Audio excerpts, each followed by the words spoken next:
तवक्को तो नहीं, आप कहते हैं तो जंजीर हिला देते हैं। सर, ये 3 फौजदारी के कवानीन खुद मुजरिमाना है। ये जुर्म की रोकथाम से ज्यादा हुकूमतों के जराइम को कानूनी शक्ल देने के लिए बनाए जा रहे हैं। अब तरफे तमाशा यह है सर कि पिछले सेशन में मोदी हुकूमत ने जन विश्वास बिल 2023 को, जिसमें 183 प्रोविजंस और 43 कवानीन थे इम्प्रिजनमेंट के, उसको निकालकर फाइन में तब्दील कर दिया। उसमें ड्रग्स एंड कॉस्मेटिक्स एक्ट को भी तरमीम की गई और सजा के बजाय सबस्टैंडर्ड ड्रग्स के लिए आपने फाइन ला लिया। तो मैं ये बोलना चाहूं सर कि सबस्टैंडर्ड ड्रग्स के मैन्युफैक्चर के लिए आपने जेल के बजाय फाइन उसमें तब्दील कर दिया तरमीम करके। तो ये जरूरी है बोलना इस ऐवान में कि जन विश्वास के नाम पर आपने इस सबस्टैंडर्ड ड्रग्स से आवाम को खतरे में डाल दिया। अब आप डीक्रिमिनलाइजेशन की बात करते हैं, जहां पर कंपनीज को सजा देना था वहां पर आपने नहीं किया, फाइन में तब्दील कर दिया। और जो कवानीन नॉन वायलेंट क्राइम्स हैं, सेडेशन, डेफेमेशन, उसको आपने इस नए क्रिमिनल लॉ में ला लिया। तो सर, ये बात साफ हो गई कि जन के लिए अविश्वास, धंधे के लिए विश्वास, ये इस हुकूमत का नया मंत्रा है। और लाइटर वेन में अगर मैं कहूं तो जॉन अलिया ने कहा था कि जुर्म में हम कमी करें भी तो क्यों, तुम सजा भी तो कम नहीं करते। सर, आज सच्चाई इस देश में यह है कि सूट पहनने वाला क्राइम से जुर्म से बच जाता है, जेल से बच जाता है। एक खाकी पहनने वाला किसी को करीब से गोली मार सकता है, हथकड़ी पहने हुए मुजरिम को, उसको कुछ नहीं, जवाबदेही नहीं है। सच्चाई हमारे मुल्क में यह है कि इस ऐवान में जिन पर टेररिज्म का चार्ज है वो इस कानून पर वोट डालेंगे कि टेररिज्म क्या है, नहीं है।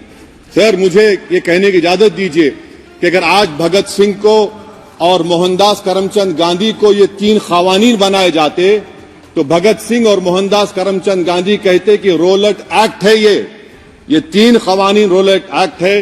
अब हुकूमत को बताना पड़ेगा कि असल मकौले पुत्र कौन है। सर, सच्चाई यह है कि इस मुल्क के गरीब, दलित, मुसलमान, आदिवासी, इनके लिए जिंदगी से बड़ी कोई सजा नहीं है। और क्या जुर्म है पता ही नहीं इनको। सर, अगर हमको रिफॉर्म करना था, इस्लाह करना था, तो हमको उन प्रोविजंस को निकालना था जो हुकूमत और पुलिस को मनमानी करने की इजाजत देती है। हमको वो प्रोविजंस को निकालना था कि जो मंत्रियों को और पुलिस को ये मौका मिल जाता है लोगों को सालों जेल में रखने का, उन पर कोई जुर्म पर साबित नहीं होता। हमको ये करना चाहिए था कि जो प्रोसिक्यूटर होता है वो फैब्रिकेटेड एविडेंस डालकर ताकतवरों को अपनी ताकत की बुनियाद पर उनको छूट दे देते, वो काम नहीं किया। आज हमारे वतन अजीज भारत में सबसे ज्यादा अंडर ट्रायल अगर कोई है जेलों में तो मुसलमान, दलित, आदिवासी हैं। सर, इनका कन्विक्शन रेट देख लीजिए आप। एनसीआरबी का डेटा है 2017 से 21 का, 20% अंडर ट्रायल मुसलमान है, 16% कन्विक्शन है और मुसलमानों की आबादी 14.2% है। प्रिवेंटिव डिटेंशन ले लीजिए, जिसको इस्तेमाल किया जाता है जुडिशियल प्रोसेस को सबवर्ट करने के लिए और फेयर ट्रायल को सबवर्ट करने के लिए। आज भारत की जेलों में 30% डेटेन्यूज मुसलमान है। उत्तर प्रदेश में 2017 में 33% मुसलमान डेटेन्यूज थे। आज 83.9% उत्तर प्रदेश की जेलों में मुसलमान डेटेन्यूज है। सर, एक और मिसाल दे रहा हूं, CSDS की रिपोर्ट है, थिंक टैंक है बहुत बड़ा, जो कहता है कि they have found substantial prejudice against Muslim police force. Bihar, Maharashtra, Uttarakhand, Jharkhand, 2/3 of the surveyed police personnel believe that Muslims were more inclined to violence than members of the communities. ये empirical evidence है। इसी रिपोर्ट में कहा गया कि 35% जिन पुलिस के अहदेदारों का सर्वे किया गया उन्होंने मॉब वायलेंस को नेचुरल करार दिया, खास तौर से उन केसों में जहां पर काउ स्लॉटर होता है। CJPAP का इन्वेस्टिगेशन रिपोर्ट है सर कि कोविड-19 के दौरान जिन लोगों 25% मुसलमानों का अरेस्ट किया गया था, ये बायसनेस नहीं है तो क्या है। मध्य प्रदेश में मुसलमान 7% के करीब है और 21% मुसलमानों का नाम सर FIR में डाल दिया गया था। सर, प्रोजेक्ट 39 ने, नेशनल लॉ यूनिवर्सिटी ने उन लोगों का सर्वे किया जिन पर सजाए मौत दी गई। हैरत अंगेज बात यह है कि सर 76% बैकवर्ड क्लास, दलित और रिलीजियस माइनॉरिटी से ताल्लुक था। कितने दलित और एसटीज डेथ रो पर हैं सर? महाराष्ट्र में 50%। कितने मध्य प्रदेश में है सजाए मौत के? 36% दलित और आदिवासी। कर्नाटका में 36%, बिहार में 31%, झारखंड में 30%, गुजरात में 19 लोग जो सजाए मौत के इंतजार में हैं, 15 मुसलमान हैं। केरल में 60% जो सजाए मौत के मुल्जिम है रिलीजियस माइनॉरिटीज है। सर आखिर इस देश में कब तक ये चलता रहेगा कि अनस्पोकन रिजर्वेशन उन लोगों के लिए, उनके पास पूरा पॉलिटिकल पावर है, और एक अनस्पोकन रिजर्वेशन है दलित, मुसलमान, आदिवासियों के, इनको जेल में रहना पड़ता है। कि आखिर ये कैसे मुमकिन है सर कि आलाजात के जो अक्सरियती तबके के लोग हैं उनके पास सियासी ताकत है, माशी ताकत है, सोशल ताकत है, और मुसलमान और दलित आदिवासी जेलों में पड़े रहते हैं। अरे अगर आप 3 कानून लाकर इस्लाह कर रहे हैं तो कौन सा इस्लाह है? आप तो ताकतवरों का रिफॉर्म कर रहे हैं, गरीबों को इससे क्या फायदा हो रहा है? तो जैसा अंग्रेजी में कहा गया था कि the cure is dangerous than the disease. Sir अब आप आ जाइए BNSS पर, क्लॉज 187, डिटेंशन का पीरियड देख लीजिए सर 187(3) में, यानी 15 दिन से ज्यादा आपको मुश्किल है प्रेजेंटली। अब आपने प्रोविजन दे दिया कि 90 दिन तक आप कभी भी 5 दिन का, 6 दिन का, 10 दिन का, यानी 90 दिन तक किसी को बेल नहीं मिलेगी। और हैरत अंगेज बात यह है कि UAPA के कानून में जिसको जेल में डाला जाता है UAPA में, 30 दिन के बाद एक सुपरिटेंडेंट ऑफ पुलिस को कोर्ट में एफिडेविट देना पड़ता है कि क्यों आप पुलिस कस्टडी ले रहे हैं जेल से। आपने वो भी निकाल दिया। यानी जिस किसी को भी आप इस कानून में अरेस्ट करेंगे, UAPA से ज्यादा मैं 90 दिन जेल में रहूंगा। और कौन रहेगा जेल में? मुसलमान रहेगा, दलित रहेगा, आदिवासी रहेगा, और बेल उसको नहीं मिलेगी। तो ये खुद सुन लीजिए, तो यानी कन्विक्शन नहीं होगा, ना बेल मिलेगी, क्योंकि पुलिस कस्टडी है। ये कानून में है सर, आप मुझे करेक्ट कर सकते हैं। अच्छा, DK बासु के गाइडलाइंस को आपने अडॉप्ट नहीं किया। क्लॉज 53(1), आप ये भी नहीं कह रहे कि भाई कौन उसको एग्जामिन करेगा? तो discretion of the medical practitioner. अरे आप ये पुलिस में जब जाते हैं तो पुलिस इतनी खातिर तवाज़ो करती है कि तलवों से लेकर जिस्म तक पूरे निशानात उसके जिस्म पर रहते, और आप कह रहे हैं कि मेडिकल प्रैक्टिशनर डिस्क्रेशन करेगा तो होगा। अब आप आ जाइए सर इसके ऊपर, आपको बता रहा हूं सर। अब आप देखिए क्लॉज 187 तो आपके सामने जिक्र कर दिया मैं सर। अब आप देखिए क्लॉज 472 मर्सी पिटीशन, आर्टिकल 79 और 161 का कॉन्स्टिट्यूशन का हिस्सा है, और ये आप कानून लाकर कहती हैं कि उसकी तरफ से मर्सी पिटीशन डालेगा तो कन्विक्ट, लीगल है, अदर रिलेटिव। सर जो सजाए मौत काटेगा वो तो आधा पागल हो जाता है जेल में। आप थर्ड पार्टीज को मौका नहीं दे रहे। ये कौन सा इंसाफ है बताइए आपका? ये कौन सा इंसाफ है आपका? और फिर सर आप ये बताइए कि थर्ड पार्टीज को बाहर कर रहे हैं। अच्छा, कितना टाइम आप दे रहे हैं? कितना टाइम आप दे रहे हैं कि सुप्रीम कोर्ट के रिजेक्शन और SLP के बाद 30 दिन और गवर्नर के रिजेक्शन के बाद 60 दिन? ये कैसा इंसाफ होगा सर? सुप्रीम कोर्ट ने कहा कि multiple mercy petitions can be filed, आपने उसको भुला दिया। अच्छा सर, अब आप एक और बात देख लीजिए, क्लॉज 479 में ये कहते हैं कि अगर कोई डिटेंशन पीरियड अपना 1/2 ऑफ द क्राइम जो ऑफेंस का पूरा कर लिया तो उसको बेल मिलेगी। आप तो उसको और खतरनाक कर दिए हैं। आप ये कहते हैं, उसमें ये कहते हैं सर, यहां पर आपने कह दिया क्लॉज 187 में, सॉरी सर, ये डिटेंशन मल्टीपल क्लॉज 479 में अगर एक से बढ़ के ज्यादा ऑफेंस होगा, या ऑफेंस होगा लाइफ इंप्रिजनमेंट का, या पेंडिंग होगा तो उसको बेल नहीं मिलेगी। अरे हम तमाम तो, ऋषिकांत दुबे आप पर जब केस लगा, आपने कहा आपकी गाड़ी पर हमला हुआ, मैं जानता हूं, आप पर तो एक सेक्शन नहीं लगा, कई सेक्शन आप पर लगा दिए गए, तो फिर मुझे बेल नहीं मिलेगी। ये क्या कर रहे हैं आप? किस लिए कर रहे हैं आप? दादा भी लगा रहे, भाई आज आप वहां बैठे, कल आएंगे इंशाल्लाह, फिक्र मत करिए। पावर इटर्नल नहीं होता, ये तो कुदरत का निजाम है कि जो गंदगी करता है तो उनके लिए किसी और को मौका मिलता है, मगर आपको आना पड़ेगा एक दिन। आप ये गंदगी कर रहे हैं। अच्छा सर, ये बताइए कि हमने आप किसको कितना persons who have pending proceedings in more than one offence, और चार्जशीट में कई आते हैं। यानी जब हम पर केस बुक होता है सर तो फूल का गुलदस्ता आता है, हर सेक्शन होता है उसमें, तो मुझे बेल नहीं मिलेगी। तो ये एक बात है सर। फिर आप आ जाइए सर, मैं आपको बताना चाहूंगा सर, यहां पर आपको, सॉरी सर ये इतना बड़ा बिल है। फिर आप टेररिज्म पर सर, बीएनएस का टेररिज्म सर, ये बड़ा ही डेंजरस आपने खतरनाक आपने काम किया है। इससे दहशतगर्दी का मुकाबला नहीं होगा, सिविल लिबर्टीज खतरे में पड़ जाएंगे।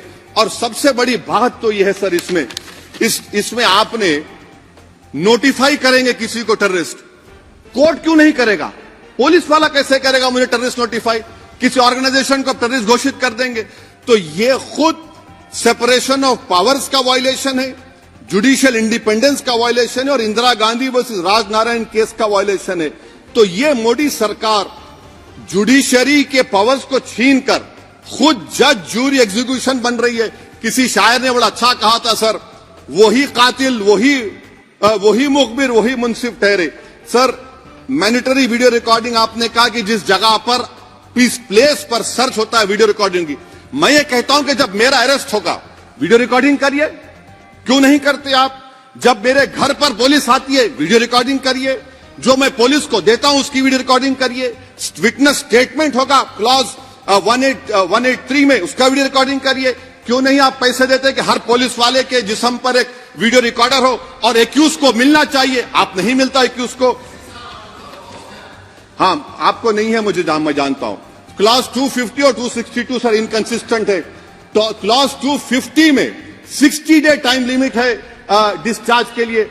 अगर एक्यूज को कागज नहीं मिलता है, हम सब जेल में गए, मैं कई मरतबा जेल में गया हूं, ससुराल में इतना नहीं गया जितना जेल को जाने का मुझे मौका मिला, चाहे कांग्रेस की तेलुगु देशम की हुकूमत रही है। ससुराल कहते हैं कुछ लोग। क्लॉज 262 है, क्लॉज 262 में डिस्चार्ज एप्लीकेशन है, वो फ्रेमिंग ऑफ चार्जेस के बाद डाल सकते हैं। ये it defeats the purpose. What is the discharge application which is to prevent police from using delay tactics? Discharge always precedes framing of charges. आप मैं उस वक्त तक डिस्चार्ज नहीं डाल सकता जब तक कि वो नहीं होगा। अच्छा क्लॉज 251 263 देखिए sir, time limit for framing of charges in cases of session trials 60 days of first hearing charges, warrant charges should be 90 days। मगर आपने क्या किया, होशियारी देखिए, बर्बाद करने का कहानी। 193(9) डाल दिया आपने, क्या ने prescribes a 90-day time limit for further investigation. For further investigation what will happen when supplementary chargesheet are put? Will the accused be acquitted? क्या मुझे छोड़ देंगे आप? क्या कोई time light? This is a dead letter. यानी आप तो पूरे का पूरा सिविल राइट्स लिबर्टीज बोलिए सब छीन ले रहे। अच्छा सर, इसमें आपने लिंचिंग का एक कानून बनाया बीएनएस में, सेक्ट क्लॉज 103 में। अब आप इसमें देखिए सर, लिंचिंग कब हो सकता है? जब आप ये बताएंगे कि ये पर्सनल बिलीफ पर मारा गया, किसी को जेंडर पर मारा गया, कास्ट पर मारा गया। सर आप तो एक्यूज को तो मौका दे रहे हैं छोड़ने के लिए, आप तो एक्यूज को मौका दे रहे हैं। अच्छा पर्सनल बिलीफ में रिलीजन क्यों नहीं लिखते भैया आप? इन तीनों कानून में रिलीजन इस्तेमाल किया गया, पर्सनल बिलीफ में रिलीजन नहीं आता। अच्छा सर आप ये भी देख लीजिए कि 1019 सर 190 में अनलॉफुल असेंबली है, 5 और मोर एक्टिंग टुगेदर। फिर ये क्यों कर रहे हैं आप? 5 मिलकर भी मर्डर करेंगे तो एक 103 भी तो आपने कर दिया। तो इनका यानी ये तो इसका अनलॉफुल एक्टिंग टुगेदर है। अच्छा सर मैं आपको बताना चाहूंगा, आपके ये बीएनएस का 172(2) आप देखिए कि पेटी केसेस में when the occasion is passed, इसका मतलब क्या है?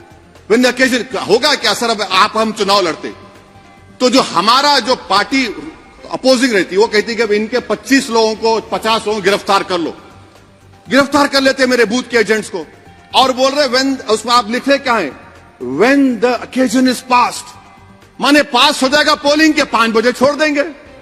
अरे आप अपना ही हाथ काट रहे हैं अपने आप, याद रखिए। आज आप मुस्कुरा रहे हैं, कल यहां पर बैठेंगे कोई और कर देगा काम आपके ऊपर। अच्छा रेप सर, रेप क्या? रेप सिर्फ महिलाओं का होता है, मर्दों का रेप नहीं होता है क्या? आपका प्रोविजन नहीं है क्या? स्टॉकिंग नहीं होती है मर्दों की? अच्छा जस्ट होता है सर, आप हंस रहे हैं, होता है। आपकी हंसी इस बात का इकरार है कि आप जानते हैं किसका हुआ है। तो justice JS Verma sir, justice JS Verma का जेंडर न्यूट्रल बनाइए। अच्छा, क्लॉज 69 को, क्लॉज 69 लव जिहाद आ गया। देखिए सर, क्लॉज 6 लव जिहाद आ गया, उसमें बियॉन्ड रीजनेबल डाउट प्रूव ही नहीं कर पाएंगे आप। अब उसमें क्या बताना पड़ेगा? सप्रेसिंग आइडेंटिटी, यानी अगर कोई महिला मोनू मानेसर चोमू चंडीगढ़ से इश्क करती है, बाद में उसको मालूम होता है कि वो मानेसर का नहीं है, चंडीगढ़ का नहीं है, तो क्या क्लॉज 69 एक्शन में आएगा? आप बताइए कि अच्छा, अगर कोई ये कहेगा कि मेरा नाम कुछ नाम है, कई कुछ नाम होता है जो कॉमन नाम होता है मुसलमानों में, दीगर मज़ाहिब में, तो क्या वो सेक्शन अप्लाई होगा? ये क्या आप कर रहे हैं? अच्छा, आपने अडल्ट्री को निकाल दिया, आपने होमोसेक्सुअलिटी को निकाल दिया, तो ये कंसेंशुअल सेक्सुअल रिलेशन जो 18-20 साल के ऊपर के लोगों में करते हैं, मैं इसका खिलाफ जरूर हूं मजहबी एतबार से, मगर आप क्यों उनकी ऑटोनॉमी को रोकना चाहते हैं? अच्छा सर, सेक्शन क्लॉज 1093 बीएनएस का, आपको it does not require knowledge और intention part of person facility commission organize crime. ये मैं 5 मिनट दीजिए सर। सर बीएनएस का आप सेडेशन पे देख लिए, सेडेशन को आपने दोबारा ला लिया, लफ्ज सेडेशन इस्तेमाल नहीं किया आपने। 3 साल से 7 साल आपने सुप्रीम कोर्ट को अंडरटेकिंग दी थी कि प्रोविजन नहीं लाया जाएगा। तो चेयरमैन सर, यहां पर हिंदी के एक बहुत मशहूर कवि का वो शेर मुझे याद आ रहा है, मैथिली शरण गुप्त का, कि राज्य को यदि हम बना लेंगे भोग तो बनेगा वो प्रजा का रोग, फिर कहूं मैं क्यों ना उठकर हूं आज मेरा धर्म राजद्रोह। कार्ल मार्क्स ने कहा था sir, history repeats itself first as a tragedy, second as a farce. अब क्लॉज 195 1D देखिए, it criminalises the making of publication of false and misleading information jeopardizing sovereignty integrity of India. Vague है, यानी जो कोई भी पत्रकार investigative journalism लिखेगा आप उसको इस्तेमाल कर लेंगे और जेल की सलाखों में उसको डालकर आप सड़ा देंगे। सर मैं आपको और एक बात बताना चाहूंगा कि रैश एंड नेग्लिजेंट एक्ट जो आईपीसी में था 2 साल थे 304, आप उसको बढ़ाकर 5 साल कर दिए 1061 में बीएनएस 1 में। और rash and negligent driving 304 IPC में था 2 साल की सजा, आपने 10 साल कर दिया। यह क्रिमिनल जुरिस्प्रूडेंस का हिस्सा नहीं है। अच्छा, क्रिमिनल ऑर्गेनाइजेशन उत्तर प्रदेश में यूपी गैंगस्टर एक्ट में एक चार्जशीट में गैंगस्टर एक्ट लगता। सर आप बताइए फिर यूएपीए का क्या होगा, पीएमएलए का क्या होगा, महाराष्ट्र मकोका क्या क्या होगा, गुजरात के कोका क्या क्या होगा? आप ये सब कानून रख रहे हैं और एक पुलिस वाले को आप ये तमाम कानून की इजाजत देंगे? याद रखिए, जिंदगियां बर्बाद करने का काम आप कर रहे हैं और सबसे बड़ा इसका नुकसान होगा। किसका नुकसान होगा? दलितों का, मुसलमानों का, आदिवासियों का। और वो पॉलिटिकल पार्टीज जो कल आज सत्ता में है, कल नहीं रहेंगे, वो बदले की भावना से काम करते हैं। सर मुझे पुलिस ने पीटा सर, 1999 22 दिसंबर को मेरे सर पर 20 टाके लगे, पीठ से लेकर पैर तक मारा गया। आपको मालूम सर क्या हुआ? तेलुगु देशम की सरकार थी, उन्होंने उन दोनों पुलिस वालों को जिन्होंने मुझे मारा था उनको आईपीएस कन्फर कर दिया। आईपीएस करने, अरे मैं तैयार हूं मरने के लिए, तुम मारोगे क्या? बोलो कहां मारोगे बताओ? अरे तुम कहां मारोगे? तुम्हारी गोलियां खत्म हो जाएंगी, मैं जिंदा रहूंगा। अरे तुम्हारी गोली डरने वाला बैठो तुम, अरे चप्पन देके बैठो तुम। प्लीज आप बैठ जाइए। टेररिज्म का देखिए सर, आप बैठ जाइए प्लीज। यूएपीए का सर मैं खत्म कर, टेररिज्म उनको रोकिए sir. Okay please sit down. हाँ तुम गोली मार सकते, सस्पेंड नहीं कर सकते और कुछ नहीं कर सकते। टेररिज्म का डेफिनेशन में आप देखिए, यूएपीए का सेक्शन 16, यूएपीए का सेक्शन 16 क्लॉज 113 में आ गया, यूएपीए का सेक्शन 15 क्लॉज 131 में आ गया। देख लेंगे उसको, देख लेंगे। यूएपीए का आपत्तिजनक अंश निकाल दिए जाएंगे। यूएपीए का क्लॉज 18 113 4 में आ गया, यूएपीए का क्लॉज 18 113 3 में आ गया, यूएपीए का क्लॉज 20 113 5 में आ गया, यूएपीए का सेक्शन 19 113 6 में आ गया। अरे भाई साहब फिर क्या बचा है? आप यूएपीए से, मकोका से, गुजरात कोका से, पीएमएलए सब ला लिए। तो स्पीकर सर मैं अपनी बात को खत्म करने से पहले मैं उम्मीद कर रहा था कि मैंने वजीर दाखिला का एक स्टेटमेंट सुना था अमित शाह साहब का कि जब गुजरात के होम मिनिस्टर थे तो उन पर जुल्म किया गया, उनको दबाया गया। मगर हम ये समझ रहे थे कि जिस शख्स पर नाइंसाफी हुई है, जो वो क्लेम कर रहे हैं, तो कम से कम वो दूसरों से नाइंसाफी तो नहीं करेंगे। आप क्या कर रहे हैं? अरे ऐसे हजारों लोग हैं जिन पर जुल्म हो रहा है, ना उनके पास दलील है, ना उनके पास वकील है, ना उनके पास आजादी है। Thank तो you. ये तीन सर मैं आखिर एक लव ये तीनों कवानीन हमारे मुल्क की जमहूरियत के लिए, इन गरीब तबकात के लिए नुकसानदेह साबित होगा। और ये सरकार को मैं चार्ज दे रहा हूं, आप चेक रिपब्लिक में निखिल गुप्ता बैठा है, लेके आओ ना उसको। कुलभूषण यादव पाकिस्तान में बैठा है, लेके आओ ना। कतर में हमारे फौजी बैठे, लेके आओ ना उनको। अरे कहां तुम्हारी देशभक्ति है? अरे निखिल गुप्ता को लाओ, इस कानून में इस्तेमाल करो, मगर वो नहीं बोलेंगे। मैं इस कानून के मुखालिफत में खड़ा हूं जो भारत की जमहूरियत के लिए खतरा बनेगा। शुक्रिया सर।